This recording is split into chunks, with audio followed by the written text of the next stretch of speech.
They misunderstood everything about Winston that afternoon on the sidewalk. Delphine Okwosa Rasmussen had worked as a structural engineer for 8 years, spending her days assessing load-bearing walls and foundation stress before her daughter Marguerite came along. She believed, with professional confidence, that she noticed structural risk in her environment more reliably than almost anyone. That confidence would be tested on an ordinary walk near the old rail crossing at the edge of her neighborhood. Marguerite was 2.5. Winston was a 5-year-old English Bulldog, and Biscuit was his 4-month-old nephew, a stocky little Bulldog puppy the family was fostering for the season. Both dogs had always walked easily on leash, Winston in particular known for his relaxed, unbothered temperament. That afternoon, walking the familiar route toward the old rail bridge, Winston suddenly planted all 4 feet and refused to continue past a specific stretch of sidewalk near the bridge's support pillar. Not his usual stubborn pause for sniffing. A full stop, body low, weight braced backward against the leash. "Winston, come on," Delphine said, giving a gentle tug. He didn't budge. Biscuit, picking up on his uncle's tension, planted himself too, a small stocky wall beside the larger one. Marguerite, delighted by the pause, tugged toward the dogs, eager to keep walking toward the playground just past the bridge.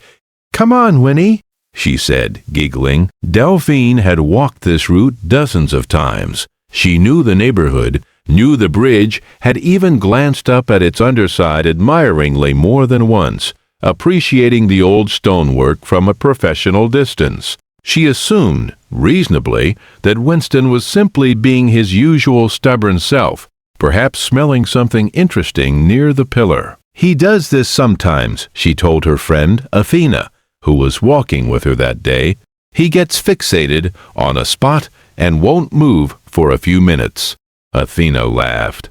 "Maybe he just doesn't want to go to the playground today." Delphine pulled a little harder on the leash, trying to coax both dogs forward.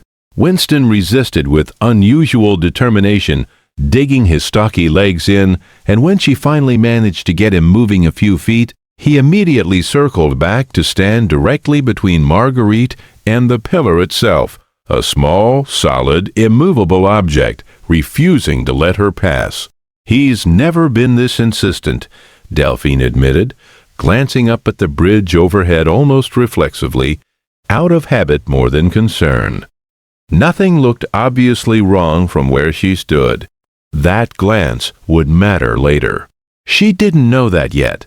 Marguerite, growing impatient, tried to step around Winston toward the pillar, reaching for a loose chunk of something on the ground that had caught her eye. Winston moved with surprising speed for his stocky frame, placing his body fully between her and the object, refusing to let her get any closer, while Biscuit added his smaller bulk to the blockade beside him.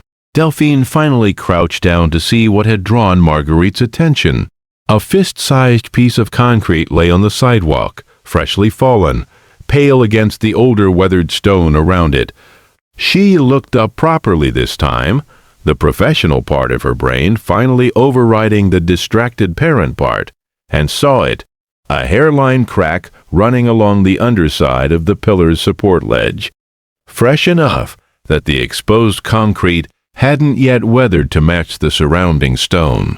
Her engineering training kicked in a full beat after her son's uncle's dog had already made the call for her.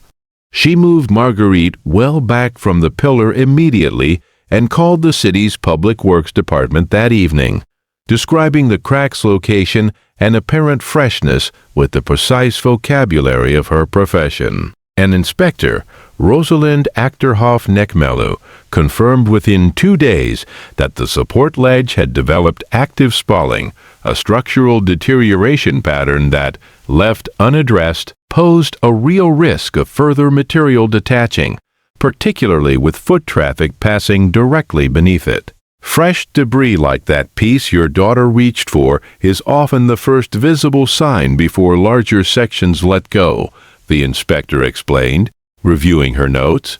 Catching it this early, before more weathering made the crack harder to spot, gave us a real window to address it before it became a genuine hazard to pedestrians. If you stay for stories about what animals sense, before we do, you're in the right place. Subscribe so you don't miss the next one. Delphine sat on her porch that evening, running the walk back through her mind. Winston's abrupt stop at the exact spot beneath the pillar, not stubbornness, a body sensing vibration or instability she hadn't yet noticed overhead. The refusal to be led forward, the circling back to block Marguerite specifically, not disobedience, positioning himself precisely where the danger was concentrated. Biscuit joining the blockade despite being only 4 months old, an instinct that hadn't needed years to develop. Has your dog ever done something you couldn't explain until it was the only thing that made sense? Tell us in the comments. These stories deserve to be heard. She sat down on the porch steps with both dogs that night, Winston's solid weight leaning into her knee, Biscuit curled against his uncle's side. "I should have looked up sooner," she said. Winston huffed, unbothered, the way he always was, as if there had never been anything to forgive. Every guardian deserves to be recognized, even the ones who never asked for anything in return. If stories like this matter to you, subscribe so you never miss the next one. The city repaired the ledge within the month. Winston still refuses to walk that stretch of sidewalk even now, taking the long way around without being asked. A stubborn old bulldog who had simply understood the bridge better than the engineer walking beneath it.